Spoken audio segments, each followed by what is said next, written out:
I am पवन कुमार। एक चीज याद रखो दोस्तों, अगर किसी भी चीज के लिए आपको सक्सेसफुल होना है तो आपको अपने समय की अनुपालना बहुत जरूरी है। तो दोस्तों अपने जीवन में आप टाइम को महत्व दीजिए, पंक्चुअलिटी को महत्व दीजिए, उसके बाद रिवाइज कीजिए, उसके बाद एप्लीकेशन कीजिए, सक्सेस डेफिनेटली निकल के आती है। तो चलिए दोस्तों, ये छोटी छोटी चीजें मैं आपके साथ वैसे भी जुड़ता रहता हूँ, ये सब छोटे छोटे कंसेप्ट होते हैं। कुल मिला के अपने को एक बेहतर लाइफ अगर आपको बनानी है ना दोस्तों, तो उसके लिए आपको अभी से प्रयास करने पड़ेंगे। और यही वो समय होता है जब आप क्या होता है कि खुद के डेवलपमेंट के चांसेस यहीं से जनरेट होते हैं। और कई बार जो है ना, लाइफ की कुछ चीजें जो होती है ना, वो ऐसी हैजर्डस हो जाती है ना, जहां से आदमी ब्रेकअप होना स्टार्ट हो जाता है। बट उस सिचुएशन में अपने को अपनी स्ट्रॉन्ग पॉइंट, अपने विजन्स और अपना जो कर्तव्य है ना, उसको फॉलो करना है दोस्तों, और उसी पे बढ़ते रहिए। ये छोटे छोटे चीजें जो मैं आपके साथ शेयर करता रहता हूँ।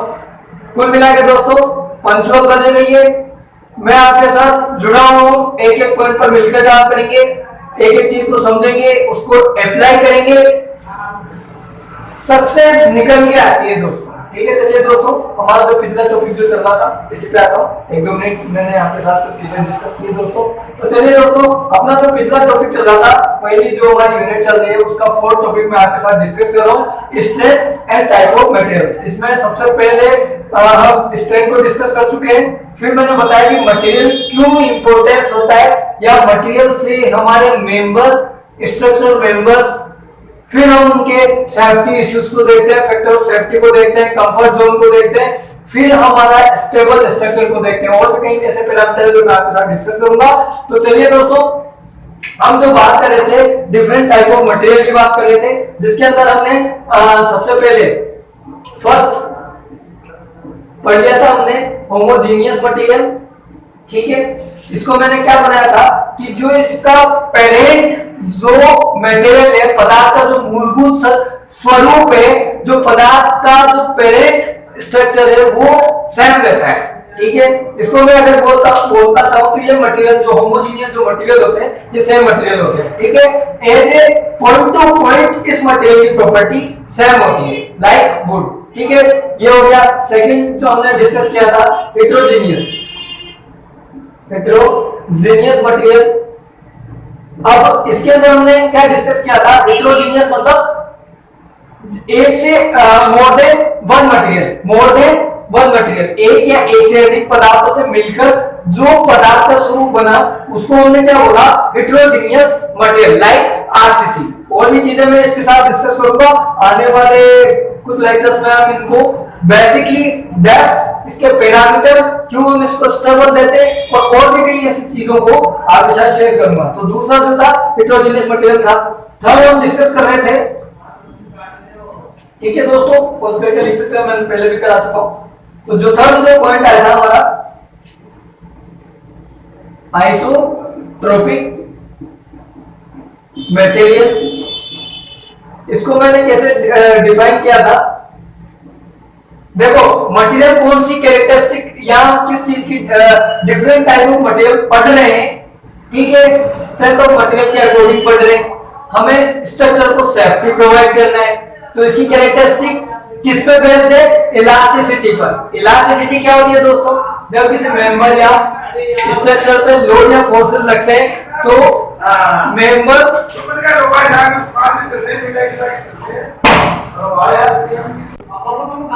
तो क्या होता है कि मेंबर और जो स्ट्रक्चर है उसकी पोजीशन में चेंजेस आते हैं। यदि हम अचानक से उन लोड या फोर्सेस पर, जो मेंबर पर जो फोर्सेस लग रहे हैं, उनको रिमूव करते हैं, तो जो चेंजेस है वापस उसकी ओरिजिनल डायमेंशन में लौट जाए, तो उनको अपन इलास्टिक मटेरियल बोलते हैं। तो यहाँ पर हम डिफरेंट टाइप ऑफ मटेरियल जो क्लासिफाई कर रहे हैं, वो इलास्टिक प्रॉपर्टी पर क्लासिफाई कर रहे हैं। तो थर्ड जो इलास्टिक प्रॉपर्टी वाले जो मटेरियल थे, थर्ड टाइप का जो डिफरेंट टाइप ऑफ मटेरियल है, उसमें हम डिस्कस करेंगे आइसोट्रोपिक मटेरियल। ठीक है दोस्तों, इसमें क्या है, सेम इलास्टिक properties in और डायरेक्शन, ठीक है। और इसके अंदर जनरली हम कंसीडर करते हैं जो इलास्टिक प्रॉपर्टी जिनको हम ध्यान में रखते हैं या जिन कांस्टेंट्स को हम ध्यान में रखते हैं, ई एंड म्यू। अब ई क्या होता है दोस्तों, पिछले लेक्चर में मैंने इसके बारे में एक एक पॉइंट आपके साथ शेयर किया था। ई मतलब होता है यंग मॉडुलस ऑफ इलास्टिसिटी, ठीक है। और दूसरा क्या होता है, म्यू पॉइसन रेशियो, ठीक है। ई का मतलब आपको मैंने ई का जो कोरिलेशन था वो आपके साथ मैंने डिस्कस किया था कि यंग मॉडुलस ऑफ इलास्टिसिटी किसको गवर्न करता है, स्टिफनेस को रिप्रेजेंट करता है। और म्यू क्या होता है, पॉइसन रेशियो होता है जो बीम की या मेंबर की बेंडिंग को गवर्न करता है। ये चीजें मैं डिस्कस कर सकता हूं। तो मैंने क्या बोला कि जो हमारे पास आइसोट्रोपिक मटेरियल है ये क्या है, सेम इलास्टिक प्रॉपर्टी रखता है इन ऑल डायरेक्शन में। और इलास्टिक जो प्रॉपर्टी जिनकी हम स्टडी करते हैं या जिन कांस्टेंट्स को हम डिफाइन करते हैं उसमें जनरली आइसोट्रोपिक जो मटेरियल है उसके अंदर ई एंड म्यू का कंसीडरेशन किया जाता है, ठीक है दोस्तों। और इसका अगर हम एग्जांपल देखना चाहते हैं तो हम लिख सकते हैं ऑल मेटल एंड जो हमारे पास ग्लास होते हैं, ठीक है। ये दोस्तों एग्जांपल्स को भी याद रखना कि आइसोट्रोपिक मटेरियल क्या क्या होते हैं, ठीक है। आप खोज करके लिख सकते हो। अगले मटेरियल की ओर बढ़ते हैं दोस्तों।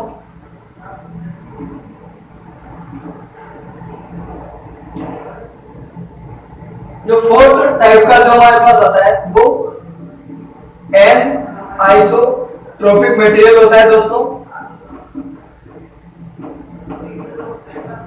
अब मैंने क्या बोला था, हम पढ़ क्या रहे हैं, different type of material elastic property के आधार पर डिफाइन कर रहे हैं। तो मैंने आइसोट्रोपिक के अंदर क्या बोला कि जो इलास्टिक प्रॉपर्टीज है वो सेम इन ऑल डायरेक्शन, और वहां पर दो कांस्टेंट की हम स्टडी करते हैं। जनरली उस पैरामीटर के अंदर हम दो कांस्टेंट देखते हैं, ई एंड म्यू। ई क्या होता है, यंग मॉडुलस ऑफ इलास्टिसिटी, और म्यू क्या होता है, पॉइसन रेशियो, ठीक है दोस्तों। एंड आइसोट्रोपिक मटेरियल में इसका रिवर्स होता है, ठीक है। इसको मैं लिखता हूं different elastic properties in all direction। और यहां पर जो जनरल कंसिडर किए जाते हैं वो depend on 21 independent elastic constant, elastic 21 independent elastic constant. आपको ये चीजें जनरली याद रखनी है दोस्तों। इसको मैं 3 स्टार दूंगा। ये किसी न किसी एग्जाम पे, गवर्नमेंट एग्जाम के ऑब्जेक्टिव में पूछा जाता है दोस्तों कि एन आइसोट्रोपिक मटेरियल क्या होता है। अगर मैं इसको डिफाइन करूं तो दोस्तों क्या होता है कि different elastic properties in all direction, और ये किस बेसिस पे होती है, 21 इंडिपेंडेंट इलास्टिक कांस्टेंट। और ये क्या होते हैं दोस्तों, इनको हम एक एक पॉइंट को कंसीडर करेंगे आगे आने वाले लेक्चर में। तो मैं इसको बोलूंगा depend on 21 independent elastic constant, elastic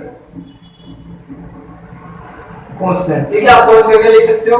और अगर मैं इसका एग्जांपल देना चाहूं कि एन आइसोट्रोपिक मटेरियल किनको बोलेंगे, तो इसका एग्जांपल हो जाएगा दोस्तों, इसका ऑल कंपोजिट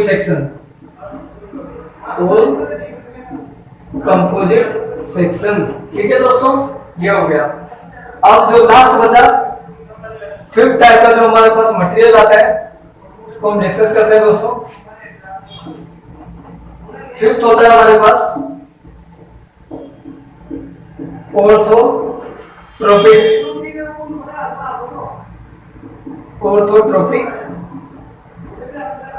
मटेरियल।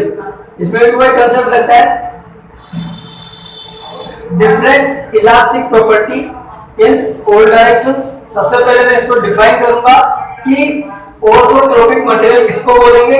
तो वही हमारे पास डेफिनेशन होती है, material different type of material किसकी बेसिस पे, किसकी कैरेक्टरिस्टिक पे, इलास्टिक प्रॉपर्टी के बेसिस पे हम डिफाइन कर रहे हैं। और दूसरा हम उसके कांस्टेंट या उसके पैरामीटर जो उसमें इंक्लूड करते हैं